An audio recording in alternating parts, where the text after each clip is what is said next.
Volkswagen claims their Golf R competes with the Subaru STI and the Mitsubishi Evo. But the stats put it closer to the standard WRX. So we brought a Subaru WRX and a Mitsubishi Evo MR to see where this car fits and who it's for. I'm coming away very mixed. I like the Golf. I like German engineering. I want to like this car more. This car is like a low-maintenance girlfriend. You want to stay in and watch a movie. If you want to do something that'll be wild fun and you just might wind up in jail, she's willing. This is the rock star of the group. This is the Mitsubishi Evo 10 MR Touring Edition. You can't get an Evo with more stuff on it. It is a nearly $45,000 car. The thing about that is there's things on this car you don't really need. I don't need a sunroof on an Evo. I don't need a nav screen on an Evo. It's pretty easy to have an MR with most of the options of this car and not really break 40 grand. But this one is 45. Here's the thing I can't figure out. Why is the rest of Mitsubishi's portfolio so excruciatingly mind-numbingly boring? I don't care about any of their other cars, except for this car.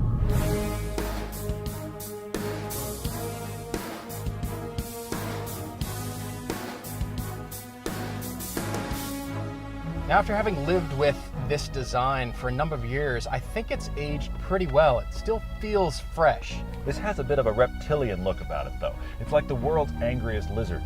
Without that rear wing on the trunk, it's become kind of understated. It's just a little ducktail spoiler there now.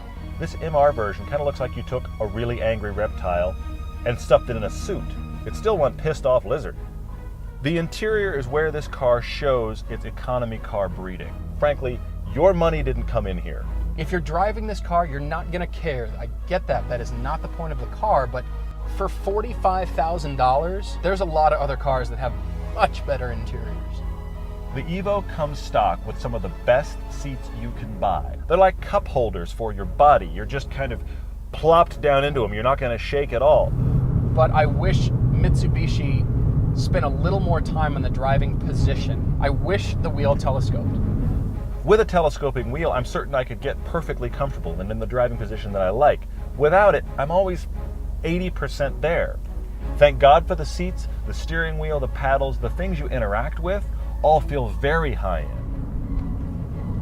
It's below about 3,000 RPMs. This has pretty much no grunt at all. You can be passed by shopping carts until the turbo kicks in. With this paddle shift gearbox, you can always be in the perfect gear to really optimize the turbo on this engine. Now, as good as the manual is, this transmission is brilliant. I feel like this is the transmission that takes advantage of the power and the mechanicals that this car has. And unlike a lot of dual clutch gearboxes, it doesn't clunk, it doesn't pop, it doesn't stutter, it doesn't jerk you around town if you're trying to go slow. It feels kind of like a normal automatic in normal automatic kind of driving. But the minute you start hammering on it, it is one of the best dual clutches on the market. I'm not kidding. Little tiny Mitsubishi, what else are they doing, has one of the best twin clutch gearboxes you can buy. It's got 6 speeds, whereas the GSR has 5, and we experienced that freeway drone. It was really loud, but this takes care of all that. There's so many cars with way more power on paper, and it sounds like, oh, those cars will beat it. You've got to drive an Evo. If it had hands, it would just be kneading asphalt. This car could be used by EMTs to revive cardiac arrest patients. Just stick them in the passenger seat and go around a few hot corners. They'll come back to life instantly.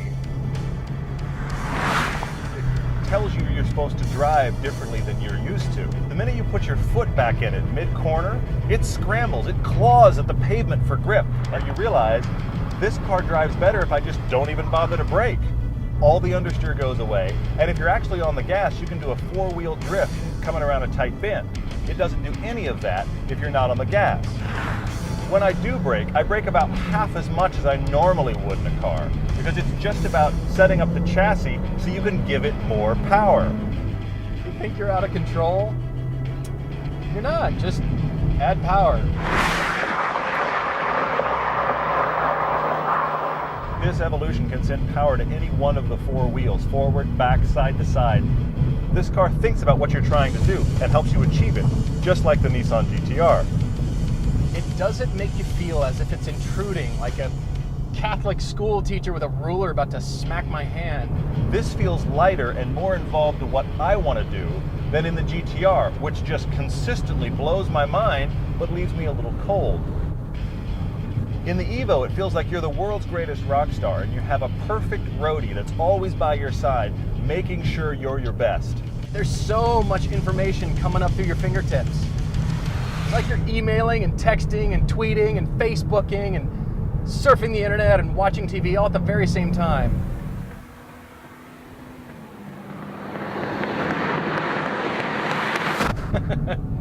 You are not going to get good gas mileage driving this way. So when you start adding up the gas mileage, the tire usage, and the regular maintenance that a car like this is going to require, this becomes an expensive automobile.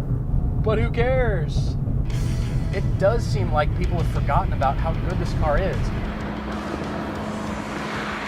It is a monumental achievement of what a good driver's car can be. This car is amazing.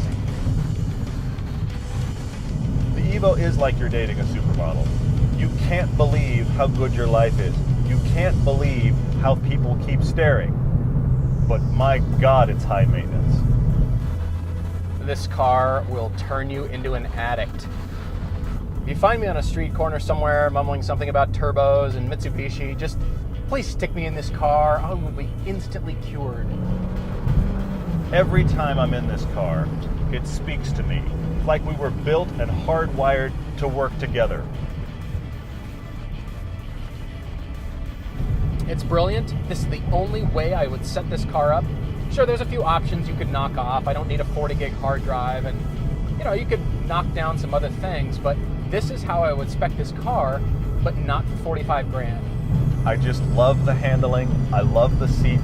I love the smile this gives me every single time I drive it. It's an event, and I adore it.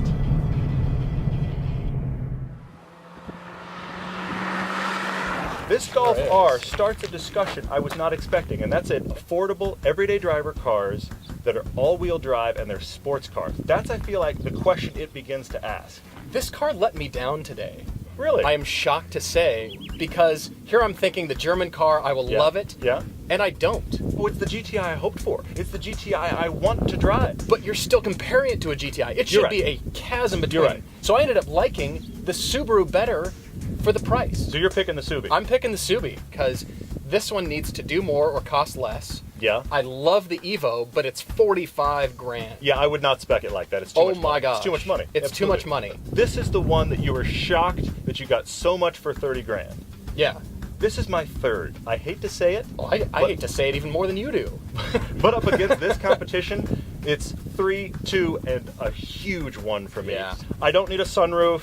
I don't need a Yes. nav screen. I just want that car. I forgot how good this was. Oh my God. I want to lick it. How would the STI have measured up in this comparison? Well, it's got more grunt than the Evo, and it has a softer ride, so it could make a better daily driver and a commuter car. It outhandles the WRX, but it's not as agile as the Evo. When the next STI comes out, we're planning to give it the discussion it deserves. But ultimately, the point of this comparison is about the Golf R and its place in the world. I was expecting to get in, drive this car hard, and come away thinking, wow, I didn't know the car could do that. Instead, I'm coming away with feeling like this is just a slightly warmer GTI. The thing you realize is you can't ask it to compete against the thing that Volkswagen is claiming. You really have to take it for what it is, a faster, more agile GTI. You're paying 30 grand, 31 grand for this car. That's quite a bargain. So buy this car new because it's got a lot of value. It's gonna be low maintenance. It feels like it's gonna run forever. It didn't cost you that much. It's capable of doing all the things that life kind of requires a car to do, and the fun stuff on top of it. I would pick this car as my first choice, only used. That's the thing. It's too much money brand new. I'm sitting here thinking about how many really bad influence friends I've had in my life, and I realized not very many. So I think I deserve one. I need this car.